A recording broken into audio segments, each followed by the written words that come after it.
बिस्मिल्लाहिर्रहमानिर्रहीम, अस्सलाम वालेकुम एंड वेरी वेलकम। आज दो तीन खबरें हैं अच्छी अच्छी। एक तो सबसे पहले क्रेडिट देना है हमने सुहेल रशीद साहब को, जिन्होंने इस वीलॉग के अंदर खबर दी थी कि इमरान खान के ऊपर नए केसेस बन सकते हैं। उसके बाद अगले ही दिन या एक दिन छोड़ के गालिबन इमरान खान को, बुशरा बीबी को तोशा खाना में ये एक नई इंक्वायरी खोल के नोटिस जारी कर दिया गया था, जो उनकी जान से चैलेंज किया गया। आज उसके ऊपर समाअत भी हुई और गालिबन उस पे उसकी मेंटेनेबिलिटी पे गालिबन जजमेंट भी रिजर्व हुई, ऑर्डर भी रिजर्व हुआ था उसके ऊपर। और इमरान खान साहब ने भी चैलेंज किया है उस नोटिस को। ये नोटिस क्या था, इसकी क्या तफसील है, वो सुहेल रशीद साहब से लेंगे, क्योंकि पहले ही सुहेल साहब ने ये कह दिया था, वीलॉग में खबर दी थी कि खान साहब के ऊपर नए केसेस बन सकते हैं। इस हवाले से कुछ सोच विचार, कुछ तैयारियां की जा रही हैं और वो केस अब ऑलमोस्ट अब नया ने फैसला करे तो बनना ही बनना है। फिर ये अब मुझे तो खैर इतनी जल्दी इंक्वायरी का कदम होते नजर नहीं आ रही। कॉल ऑफ नोटिस हो सकता है वो ये कह दें जी प्रॉपरली करके दे दो, तरह कानून प्रॉपर फॉलो करे ताकि नोटिस पक्का हो, कच्चा ना हो। तो इस किस्म की कुछ चीज़ हो सकती है। और उसके अलावा बाबर सत्तार साहब के खिलाफ तो एक कैंपेन सोशल मीडिया पे चल ही रही थी, इसके ऊपर बड़ा हार्श किस्म का और बड़ा सख्त रद्द अमल खासकर जस्टिस अतहर मिनल्ला की जानिब से, जस्टिस मंसूर अली शाह और उससे बढ़कर जस्टिस जमाल मुंतकिल साहब की जानिब से आया था। अब जस्टिस मोहसिन अख्तर कियानी, जो बाबर सत्तार साहब से पहले लाइमलाइट में थे, मीन्स के कहा जा रहा था कि जी वो सारे 6 जजों को आगे लगाने वाले ये हैं। उनके हवाले से एक रेफरेंस पहले तो आया था, एक नहीं वैसे कई रेफरेंस आ चुके हैं। एक में इल्ज़ाम ये था कि जी मनपसंद वकीलों को नवाजते हैं। अब उसी में एक रिफाइंड किस्म का थोड़ा सा एक चीज़ करके एक लेटर मुबैना तौर पे जो मातहत अदलिया के कुछ जजेस की जानिब से लिखा गया है, उसमें ये मौक़िफ़ इख्तियार किया गया है कि ये मनपसंद वकला को जहाँ फेवर देते हैं, वहीं पे मनपसंद जजेस को भी प्रमोशन दिलवाते हैं। अब मेरे जो दाएँ-बाएँ मेरे साथ बैठे हैं अहबाब, ये दोनों ने 2015 में मैं इस्लामाबाद हाई कोर्ट कवर करता रहा हूँ, उसके बाद गाए-बगाए कुछ स्पेशल ड्यूटी पे कभी चले जाते हैं।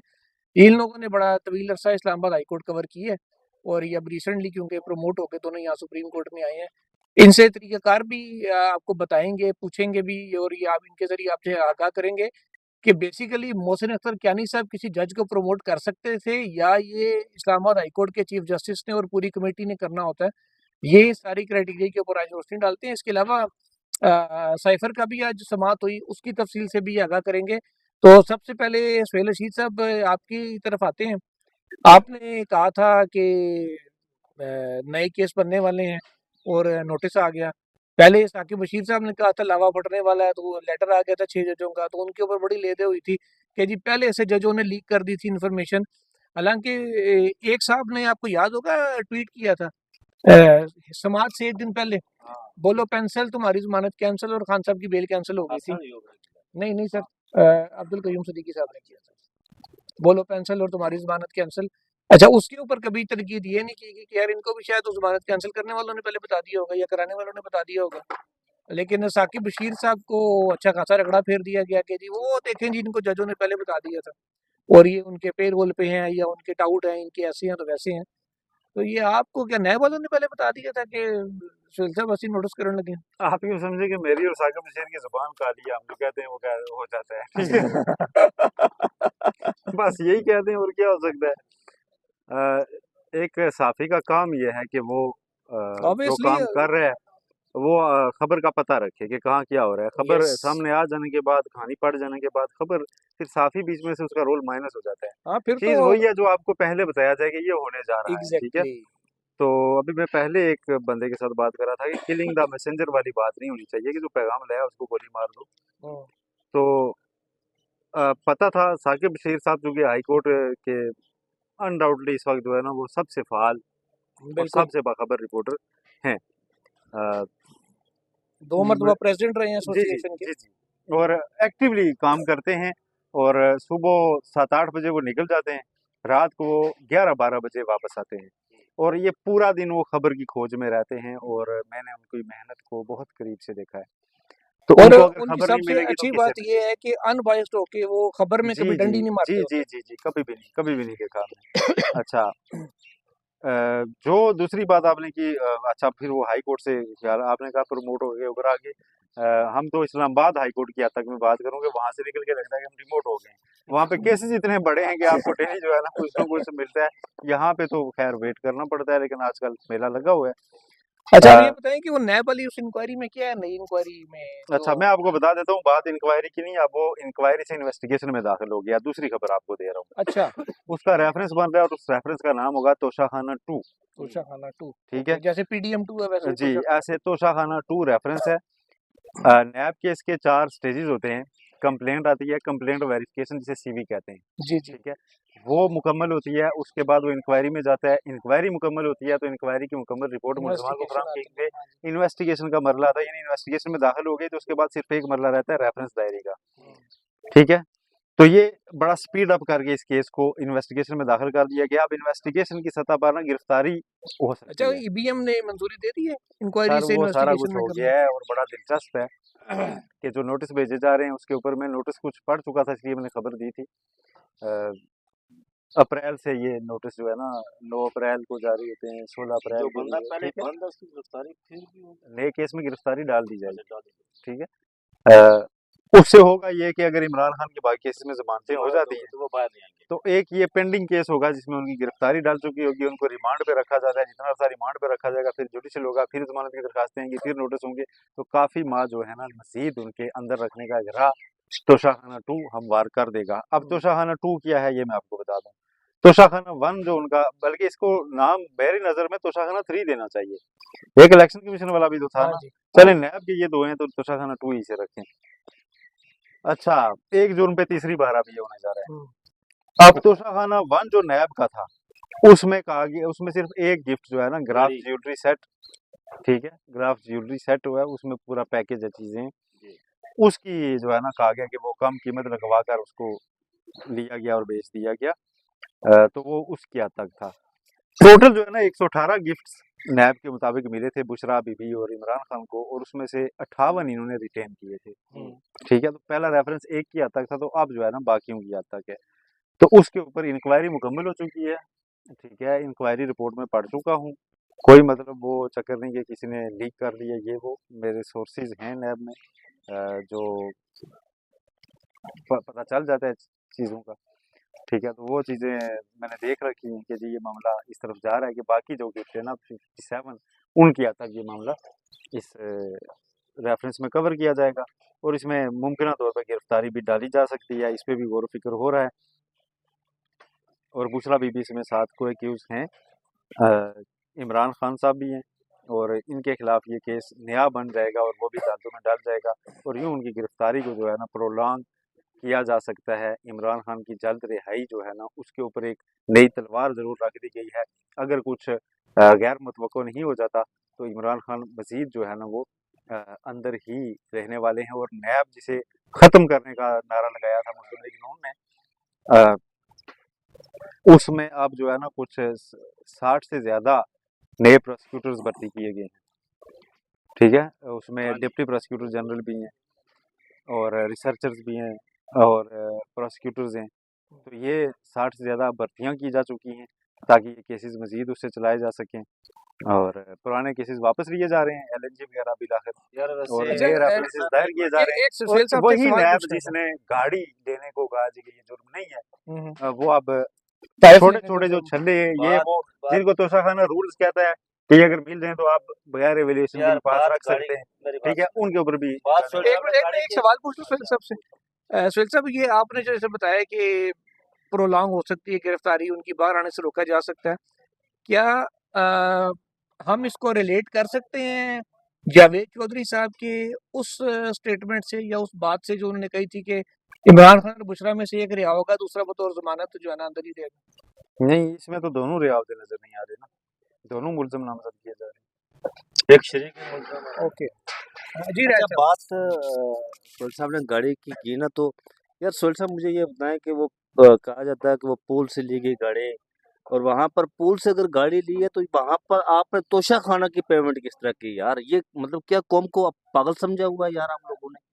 और गाड़ी खड़ी पूल में जाके की जाती हाँ है, गवर्नमेंट ऑफ पाकिस्तान की जिम्मेदारी हो जाती है। आता गिफ्ट है ना जो, तो उसकी तोशाखाना के जरिए वहां पे जाती है, ठीक है। हाँ। तोशाखाना क्या है, तोशाखाना में गाड़ियां अंदर पार कर दें किसी दफ्तर के नहीं, अंदर, ये तो नहीं तोशाखाना हो के लिए सकता, वहां जाती है, लेकिन ठीक है। वहां उस पूल में से जो वो आप गाड़ी गवर्नमेंट ऑफ लेंगे। पाकिस्तान नीलामी का फैसला हाँ। करेगी, इश्तिहार होगा, सारे लोग आएंगे, मैं आप भी उसमें पार्टिसिपेट कर सकेंगे, बड़ी बोली देने वाला गाड़ी लेके जाएगा, और वाजे लिखा हुआ है कि जिसको वो गिफ्ट मिला है वो नहीं रख सकते, तो इन्होंने ले वो लिया था परचेज ना, नहीं कर वो सकता। इन्होंने कर ले हाँ जी, लिया था वो इन्होंने। उन्होंने एक तरफ वो, दूसरी तरफ ये अप्रोच। खैर नैब के ऊपर बंदा क्या बात किया करे कि जी नैब कानून पे नहीं चल रहा। और आप अच्छा, अदालती में नैब वाली बात जो है ना, कह तवील रहे थे फैसले कि लीजिए। सुहेल साहब कह रहे थे कि जी नून लीग जस्ट का जस्ट मंसूर था एक मिनट कि जस्ट नैब खत्म करेंगे, तो हुकूमत तो छीन ली क्या, नून नहीं की तो है नहीं, ही नहीं। नून ने जस्ट तो अब अपना डिप्टी प्राइम मिनिस्टर लगवाया। जनरल शाहिद अजीज ने अपनी किताब लिखी है आफ्टर रिटायरमेंट ना, वो नैब के चेयरमैन भी रहे। जनरल शाहिद को मुशर्रफ दौर में, मुशर्रफ जी के जी। वो बड़े करीबी अजीज भी थे। Vice chief of army staff में रहे, जीएस भी रहे मेरे ख्याल में, general chief of general staff भी रहे, सीजीएस से कहते हैं। उन्होंने अपनी किताब लिखी है, ये खामोशी कब कहाँ तक तक? कहाँ तक, हाँ ये खामोशी कहाँ तक। उसमें उन्होंने एक लिखा हुआ है एक जुमला, उन्होंने सारा भाई साहब के हवाले से भी बहुत चीज़ें लिखी हैं, लेकिन उन्होंने जुमला लिखा कि मैंने उनको अंसार भाई साहब को बुलाया, को खबर दी, तो उन्होंने उस खबर को तोड़ मरोड़ कर वो सारा मेरे खाते में डाल दी चीज़ ना। तो मैंने दूसरे दिन चुपके से जाकर ना, तो मैंने खबर दी कि अब की बार नैब जो है ना वो इंतखाबात में हिस्सा नहीं लेगी। अब की बार नैब इंतखाबात में हिस्सा नहीं लेगी। ये 2005 के इंतखाबात से पहले की बात थी, जो वो मुशर्रफ अपने प्रेस वो काफ लीग आई थी। ये 2002 के 2002 के इलेक्शन में ये जो नैब है ना, ये हमेशा से बनाई गई थी। मुशर्रफ ने इसीलिए बनाई थी, नैब के सियासतदानों का जो है ना वो उसको मरोड़ा जाए, उनके कान मरोड़ कर उन्हें काबू में रखा जाए।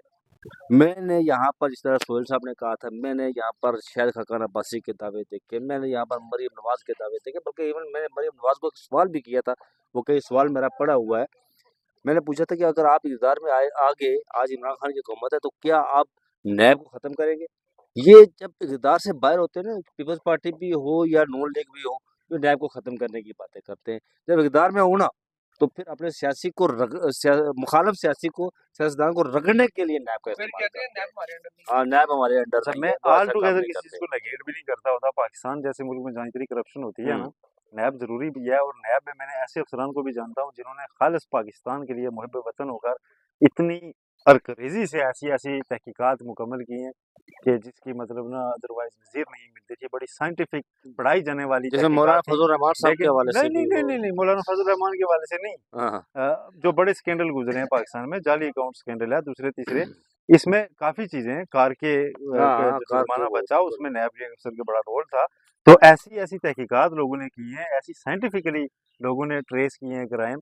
बाद में उनके ऊपर अगर ऊपर से कोई डील हो जाती है और वो नारों मिल जाता है, लेकिन वो अलग सोहेल बात होती साहब, है। अगर 100 लेकिन में से लोगों ने 10 लोग अच्छा काम करें, काम किया 90 है। 90 जो है ना वो नहीं, मैं 90 लोग आपको खराब बताऊं, काम नहीं नहीं करें, नहीं या तो आपका नहीं, कंसिडर इक्वेशन करेंगे रिवर्स है, बात जो है। इक्वेशन रिवर्स है। हाँ यस। आफ्ताब सुल्तान साहब ने जिस दिन आखिरी स्पीच की ना नैब में, वो बंद कमरा स्पीच थी, ऑन एयर नहीं गई, लेकिन उन्होंने एक चीज की कि नैब में 98% लोग ठीक हैं, 2% गलत हैं, 2% गलत वालों की ना माने।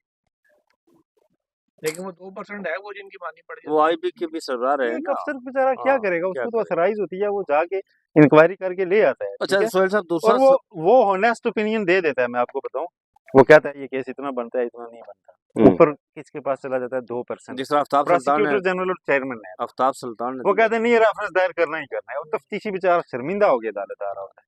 दूसरा सोहेल एहसन साहब, इकबाल के खिलाफ केस में तफ्तीशी कभी आपने नहीं देखा होगा, आपने, नर्वस ना हुआ हो? हाँ बिल्कुल शदीद ऐसे नर्वस शदीद नर्वस तफ्तीशी होता आता है था वहां अदालत पे में। यार। वो तो बल्कि जैसे ने जो उसकी की थी उसे तफ्तीशी की, वो खुदा की पनाह है यार। उस दिन तो मैंने कहा कि जैसे उन्होंने एक फैसला भी दिया था ना कि नैब उस को। बेचारे को ये नहीं पता था कि हाँ, ये सेंट्रल डेवलपमेंट वर्किंग पार्टी से जो मंजूर हुआ है, तो उसकी फॉर्मेशन क्या होती क्या है, होती है उसमें ये कौन बता कौन दो, बैठा होता है, पूछा भी ठीक था। है जी। अच्छा, और आपको मुल्ज़म पता एहसन है इकबाल कैसे, उसको ये चीजें नहीं पता थी। खान साहब के दौर में ना ये एक दफा बड़ी मूव चली थी और नाम प्रपोज हुआ था जस्टिस रिटायर्ड अजमत सईद शेख साहब का अच्छा, कि जी उनको चेयरमैन नैब लगाया जा रहा है।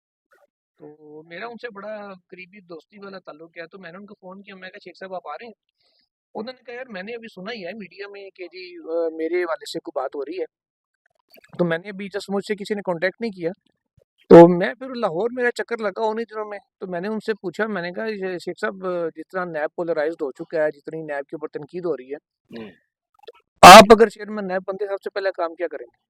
वो कहते हैं देखो, मैं अगर मुझसे कोई राब्ता करता है चेयरमैन बनने के लिए, मैं पहली बात तो ये कहूंगा कि भाई मेरे काम में मुदाखलत कोई नहीं करेगा, जो करेगा तो फिर भुगतेगा। ऐसा ही उन्होंने कहा, उन्होंने मुझे 2 रेफरेंस नाम लेके कहे थे।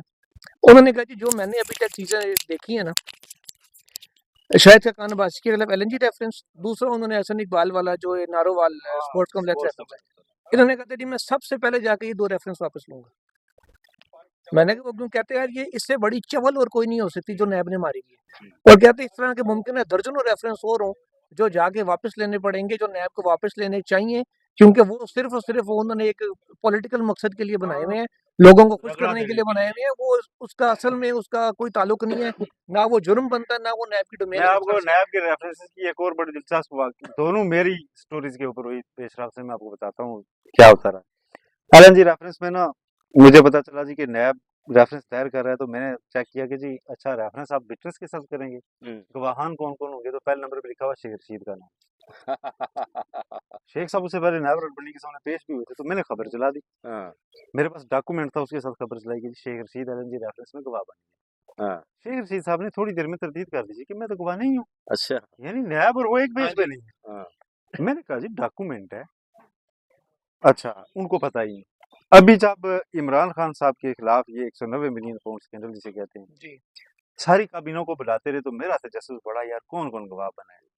मैंने उठा के देखा तो उसमें ना जनाब सिर्फ नदीम अफजल चंद का नाम लिखा हुआ और एक जुबैदा जलाल जिसे का नाम पता ही लिखा नहीं हुआ। थी सुने, बफरचंद को। तो मैंने ये खबर चला दी चैनल पे। हाँ मैंने कहा जी पूरी काबीना में से सिर्फ 2 गवाह मिले, नदीम अफजल चंद गवाह बने और फलां। और एक नदीम मिनट में अफजल लोग चंद, वसीम भी था। एमकेएम से भी एक बंदा था ना? नहीं एमकेएम का जुबैदा कोई नहीं जलाल, बना, जुबैदा जलाल। ओके ओके, हाँ एमकेएम का कोई नहीं बना, एमकेएम यस। का हाँ कोई नहीं बना, हमने इस पे ठीक है, खबर भी की थी, एक एमकेएम से कोई कोई बंदा गवाह नहीं नहीं आया। बना। हाँ मैंने खबर चला दी कि नदीम अफजल चंद, नदीम अफजल चंद। अब मुझे पता था कि वो जिस तरह के, मेरे को करीबी ताल्लुक यस तो नहीं, लेकिन एक बंदे को देख के पता चल जाता है वो हाँ जिस तरह हाँ, के सर कैरेक्टर वाले आदमी करेक्टर हैं। उन्होंने उसी शाम किसी मीटिंग, कार्नर मीटिंग में थे, वो इलेक्शन का समा था, उन्होंने वहां तकरीर पे की। तरदीद की। तकरीर में उन्होंने कहा जी मैंने अभी खबर देखी है हम्म कि जी मैं गवाह बन गया हूँ, तो मैं जिनका मानने वाला हूँ वो ऐसी चीजें नहीं रखते कि हम ऐसी वो गवाहियां दें। बिल्कुल कोई गवाह नहीं हूँ, मैंने जो चीजें थी नैब को बता दी थी कि ये ऐसे ऐसे ऐसे है, कोई गवाह नहीं हूँ मैं उनके खिलाफ, और मैं किसी अदालत नहीं जा रहा। तो नैब ने उनका नाम डाला हुआ था। अब मुझे उन्होंने भले ये बताएं, कैटेगरी लगा था मैं किसी पॉलिटिशियन के खिलाफ गवाही नहीं देखो दूंगा। सोहेल किसी साहब, पॉलिटिशियन के खिलाफ गवाही नहीं सोहेल साहब दूंगा। ने तो जरा सोहेल साहब बीट करते हैं ना नैब की, इनके पास बड़ी अच्छी खबर है। सोहेल साहब ने जिस तरह जिक्र किया ना, ये अभी बताया, और जिस तरह इन्होंने कहा कि वो इमरान खान के खिलाफ और बुशरा के खिलाफ जो नया रेफरेंस दायर होने जा रहा है ना, वो भी इसी तरह बोगस और जाली, ये 190 मिलियन पाउंड। ये अल्फाज अच्छा मैंने नहीं किए, नहीं, रेफरेंस लेकिन आएगा चले तो आएगा तो अच्छा। सोहेल साहब चलते हैं आगे दूसरी खबर हाँ। की तरफ, जो आज ज़ाहिर है आप भी इस्लामाबाद हाई कोर्ट अच्छा, कवर ये करते मोहसिन रहे। अख्तर कियानी, पहले मुझे हाँ ये बताएं सोहेल साहब कि मोहसिन अख्तर कियानी साहब वाकई इतने पावरफुल हैं इस्लामाबाद हाई कोर्ट में, और जजेस की प्रमोशन का तरीकाकार क्या होता है कि वो अपनी मर्जी के लोगों को जो है ना वो जज प्रमोट करते रहे हैं आला ओहदों के ऊपर? सबसे पहले तो मैं, अगर कोई जो आज एक वाल बनी हुई है जी कि उनके खिलाफ कोई खत है कि वो मुदाखलत कर रहे हाँ हैं, जी, सबसे पहले तो मैं बगैर किसी लगी लिपटी के उसी शिद्दत और उसी जोर के साथ मुतालबा करता हूँ कि उनकी मुदाखलत की भी तहकीकात होनी चाहिए, बिल्कुल उसी शिद्दत से जिससे मैंने उन 6 जजों की खत का हवाला दिया था। और बिल्कुल। हो सके तो एक ही फोरम बनाएं और उसमें उन 6 जजों को भी रख लें, मोहसिन कियानी समेत, और उनके खिलाफ जो इल्ज़ाम है उसको भी रख लें, उस जज को भी बुला लें, पूछ लें मुदाखलत कैसे हुई थी, क्या वो नहीं, वो आपको, मुदाखलत नहीं नहीं फैसलों नहीं के मामले में नहीं की उन्होंने। उन्होंने खत में ये लिखा है कि जी ये अपनी मर्जी के वकीलों को रिलीफ देते हैं, जो रेफरेंस में भी था, और दूसरा ये कि जी अपने मनपसंद जजेस को जो है ना ये प्रमोट करते हैं। मैं इसीलिए कह रहा हूँ ना, मैं उसके मेरिट्स पे नहीं जा रहा। हम्म, रखें वहां पे और उनको आगे हाँ कहें जी कि देखे आपको बतौर लोअर जुडिशरी के जज हम्म, कब इन्होंने अप्रोच किया, फोन किया कि फलां केस में ऐसे फैसला दो, क्योंकि ये वहां बिल्कुल। पे मॉनिटरी वो जज है ना, क्या नाम है एडमिनिस्ट्रेटिव ये, जज है। एडमिनिस्ट्रेट, तो पूछना चाहिए और बिल्कुल तसल्ली कर लेनी चाहिए इस मामले की मुकम्मल, और इंक्वायरी होनी चाहिए कि क्या जस्टिस मोहसिन अख्तर कियानी ने किसी की काम में मुदाखलत किया। देखिए हम तो उन्हें डिफेंड नहीं करने बैठे, हम तो बिल्कुल। रसूल की बात करते हैं, ठीक है। ये जो एक सुरली छोड़ी जाती है ना अगर, तो अच्छा, ये उसमें हमारे जो अगर साथी है ना, सिर्फ ये चीज देखी जा रही है ना जी कि देखना आप सारे लोग मोहसिन कियानी को दिफा कर रहे हैं, कि मैं उसमें नहीं आऊंगा। मैं आज भी उसी असूल पे हूँ कि 6 बंदे, जो 6 जजों का खाते मुदाखलत का वही उसकी जैसे क्राइटेरिया तहकीकात अख्तियार होनी किया चाहिए, जाए। उसी क्राइटेरिया हाँ पे उसी इनके भी होनी चाहिए, और हो सके तो एक ही फोरम पे दोनों का कराना चाहिए। अच्छा इन ये 6 जजों से भी पूछना चाहिए किसने की है, उस एक जज से भी पूछना चाहिए कि मोहसिन कियानी ने कैसे कब कहाँ आपको कहा है। लेकिन लेकिन मैं अहमद मंसूर साहब ने वीलॉग में ये खबर ब्रेक की है। अच्छा ठीक है, जो भी करे, यार मैंने वो अभी कहा चले ना कि किलिंग द हाँ मैसेंजर वाली बात नहीं एग्जैक्टली चाहिए। वो अहमद वो तो मंसूर हो साहब गया ने ना। किया तो वेल एंड गुड, उसका क्रेडिट भी उनका, लेकिन उसका बार भी। लेकिन यस जिस तरह सोहेल साहब ने बात की रुकनैन साहब, ये टाइमिंग बढ़िया। मैं असल में आपको बताऊं कि इस जस्टिस मोहसिन अख्तर कियानी ने जब वो ममनुआ फंडिंग वाला फैसला दिया था और टरियान केस वाला, मोहसिन कियानी साहब के साथ ममनुआ फंडिंग वाला दूसरा जज कौन था सर जी अपने सोहेल साहब? मोहसिन कियानी ही थे, मोहसिन कियानी थे सिंगल ना। बेंच में। उसके बाद से लेकर ना, उसके बाद से लेकर जस्टिस मोहसिन अख्तर कियानी को नहीं, कभी डीबी में था, क्योंकि उसके खिलाफ सुप्रीम कोर्ट अपील नहीं की थी इन्होंने, एफआईए में जमानतें थी ना, जमानतें जमानत थी, हाँ, जमानत की, हाँ हाँ हाँ जमानत की। जमानत डीबी तो में वो था। फैसला लिखा मोहसिन हाँ कियानी साहब ने। मोहसिन अख्तर कियानी साहब ने बरसात फैसला लिखा था उन्होंने। मेरा उसके ख्याल है अरबाब मोहम्मद ताहिर हुए होंगे वही या वो थे खातून जज थी। खातून। उसके बाद से लेकर ना जस्टिस मोहसिन अख्तर कियानी साहब के हवाले से कभी रेफरेंस ट्राई किया जाता है जिसमें कोई ऐसे इल्जाम लगाए जाते हैं जिनको उसको सर पैर ही नहीं होता है। यार अगर वो ये कहा जाता है कि मोहसिन अख्तर कियानी टेढ़ा क्यों चलता है, मेरी बात ये भी सुने, बात है। एक फैसला जिसे एफआईए को हिम्मत नहीं है कि आगे ऊपर चैलेंज करे। हाँ बिल्कुल इट ऐसा ही है। मींस कि वो कितना वाइजली लिखा हुआ हाँ फैसला है। बिल्कुल ऐसा ही है। और उस फैसले को आप पढ़ें, उसमें क्वेश्चन किया गया है कि भाई मनी लॉन्ड्रिंग कहाँ हुई है, आपने इतना सका हाँ ममनुआ फंडिंग में इन्होंने ये ले लिया और क्रिमिनल केस बना दिया है।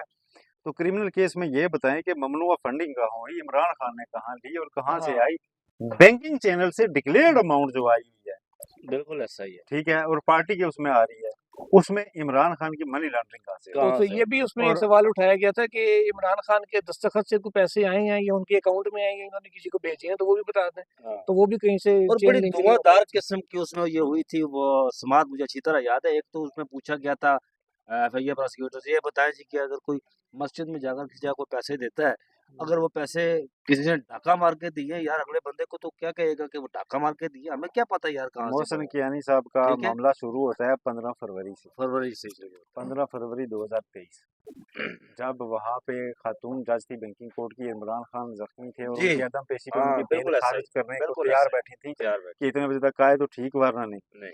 मोहसिन कियानी साहब के पास उनका केस लगा, ऊपर जाके उन्होंने चैलेंज किया कि वो नहीं आ सकते और कोर्ट फैसला सुना दिया। तो मोहसिन कियानी साहब ने कोर्ट को रोक दिया था फैसला सुनाने से, बिल्कुल ऐसा ही है। जमानत का।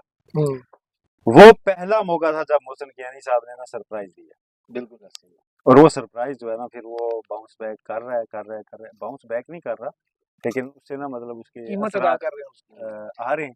लेकिन जिस तरह खत लिखा भाई, चीफ जस्टिस आमर फारूक, ये कहा जा रहा है कि चीफ जस्टिस आमर फारूक को खत लिखा है ना, तो फिर चीफ जस्टिस आमर फारूक साहब को अच्छा, खत वैसे लिखा है ये तो जजों की प्रमोशन कैसे होती है? अकेला वो तो एडमिनिस्ट्रेटिव कमेटी जज होती है या यार, कमेटी होती है? कौन एडमिनिस्ट्रेटिव जज करता का है? नहीं, अकेला अकेला कोई भी नहीं कर सकता।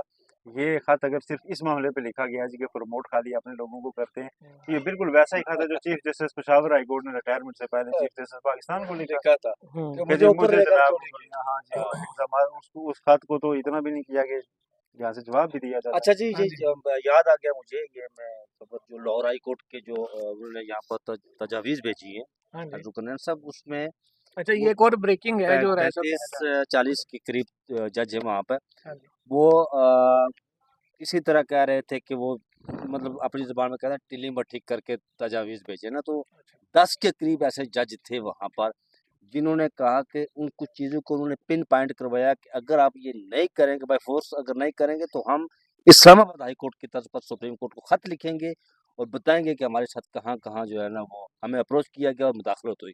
फिर उसके बाद वो पूरे 35 और 40 वो जो 40 जजेस थे उन्होंने मुतफ़िक़ा तौर पर वो चीज़ें शामिल की, उन 10 जजों की, और फिर वो खत लिखा यहाँ पर, जिस पर जस्टिस मंसूर शाह को थोड़ा-सा वो हुए थे कि यार ये तो खुली मुदाखलत की बात हाँ, है वो वैसे देखकर। सुहेल साहब, उन जजों ने 2-3 चीज़ें तो शामिल करा ली, लेकिन जो वाक़यात पेश आए उनके अपने साथ, जैसे राय साहब बता रहे हैं कि उन्होंने कहा जी वरना हम वो खत लिख देंगे। तो असूलन तो उनका असल काम ये था कि वो खत लिखते हैं, उस जवाब के अंदर ही लिख देते कि जी ये वाक़यात भी पेश आ चुके हैं। असल बात तो ये थी, वो उन्होंने खाली 4 लाइनें शामिल कराने के लिए इतना बड़ा कट्टा खोल दिया। जी, जी, वो तो किया मेरा जा तो सकता ख्याल था, है कि लेकिन ये नहीं, आप फिर भी देखें इस लाहौर हाई कोर्ट ने क्या कहा है कि मुदाखलत एक ओपन सीक्रेट है, हाँ, हाँ, हाँ, हाँ, वो खुला तो बात तो लिख दी गई है। खुला राह लिख दिया, लेकिन वाक़यात लिखते तो शायद वो टाइमलाइन के साथ ज़्यादा वो चीज़ें सामने आ लेकिन जाती। रुकनैन फिर साहब, कोई ये ना कह सकता कि पता नहीं कि मेरे ये दौर में नहीं हुआ। जो जस्टिस मंसूर शाह साहब कह रहे थे ना कि लाहौर हाई कोर्ट की जो तजावीज़ पढ़कर तो ऐसा लग रहा है कि वहाँ तो खुली मुदाखलत हो रही है ना, हुँ। ये वही चीज़ें थी जिस पर जस्टिस मंसूर शाह का माथा ठनका और उन्होंने ये बात की थी, ये वही चीज़ें थी। बहरहाल अच्छा जी, साइफर केस की भी आज हियरिंग हुई है और हस्बे मामूल वो केस आज भी कंक्लूड नहीं हुआ और मंडे तक वो आज इमरान खान के वकील ने उसमें कहा है कि अल्लाह जाने ये कब अपने दलाइल मुकम्मल करेंगे। ठीक है, वो क्योंकि आगे दलाइल क्या डॉक्यूमेंट्स पढ़ते हैं और जब कोर्ट पूछती है कि नहीं वो सवाल, तो कहते हैं उसकी तरफ में बाद में आऊंगा, उसकी तरफ में बाद में आऊंगा, और वो वो उस तरफ शायद नहीं आ रही, वो उस तरफ सुप्रीम आएंगे कोर्ट से भी। भी जब फैसला ये हो बिल्कुल जाएगा तब वैसे आएगा। ही आप मोहसिन कहनी के खिलाफ देखेंगे, जस्टिस मोहसिन कहनी के खिलाफ कैंपेन चलती है, मरीम नवाज की बरियत का केस था ना। ठीक है, अपील में तो नया वैसे ही दलाइल में ना टांगे खींच रहा था पीछे, तो कहे जी उस तरफ बाद में आएंगे, तो जस्टिस मोहसिन कहने थकेगा नहीं, हम उस तरफ आ गए, छोड़ देंगे अपनी सारी किताबें साइड पे रखें, मुझे ये बताएंगे जी कि उसे एक डॉक्यूमेंट के अलावा क्या सबूत है, कोई नहीं। उन्होंने कहा जी जजमेंट रिजर्व, और उनको उन्होंने बरी कर दिया। तो ये मेरा ख्याल है जस्टिस मोहसिन अख्तर कियानी साहब ने जिस तरह मरीम नवाज को बरी किया था, तो वो अप्रोच अगर यहाँ पे इस बेंच ने अपनाई तो ये केस फिर उस तरफ आएंगे वाली नौबत नहीं आएगी। उन्होंने कहा था हम उस तरफ आ गए, ठीक है आप छोड़ दें। तो मेरा ख्याल है शायद बेंच ये नहीं चाह रहा कि जितना स्पीडी ट्रायल नीचे हुआ है कि अपील में भी उतने स्पीडी और तासुर लेके हम दूसरा मजीद टेंटेड कर दें और फैसले को। दूसरा जुबैर साहब, जिस तरह ये कहा गया जस्टिस मोहसिन अख्तर कियानी के खिलाफ जो ट्रायल हो रहा है ना, मीडिया ट्रायल जो हो रहा है, आपको पता है बलूचिस्तान हाई कोर्ट ने जो जवाब लिखा था उसमें एक शेर था अकबर इलाहाबादी का ना, हाँ जी। हम भी करते हैं तो हो जाते हैं बदनाम, वो कत्ल भी कर कर दें दें तो तो चर्चा चर्चा नहीं नहीं होता। होता। इसमें मैं एक ऐड करता हूँ जॉन एलिया से, हाँ अम, खंजर पे कोई छींटना, दामन पे कोई दाग, तुम कत्ल करो हो के करामात करो। हाँ, बहरहाल इसमें ये उन्होंने जो कहा था जस्टिस जमाल मंदोखेर ने उसको जस्टिस बाबर स्टार के साथ मेरे नथी किया था, गालबन जॉन का ये अगर तो गलती है तो माजरत, नथी किया लेकिन था, तो शेर ये ऐसा ही इंतहा कुछ करें। जो है ना वो जस्टिस मोहसिन अख्तर कियानी के साथ चल रहा है, बाकी तो कुछ नहीं। बलूचिस्तान हाई कोर्ट ने आखिरी बात आपको बता दूं कि मार्टिन लूथर किंग का भी हाँ, हवाला दिया था कि हमें दुश्मनों के अल्फाज नहीं, दोस्तों की जो क्या खामोशी है ना खूबसूरत है वो यार, याद रहेगी। बहुत खूबसूरत। बहरहाल अब देखते हैं जी दोस्तों की खामोशी क्या नुकसान पहुंचाती है और क्या रंग लेके आती है, क्या कत्ल करती है या क्या करामात करती है। आज के लिए इतना ही, कल इंशाल्लाह मज़ीद खबरों के साथ हाजिर होंगे। टिल देन अल्लाह हाफिज़।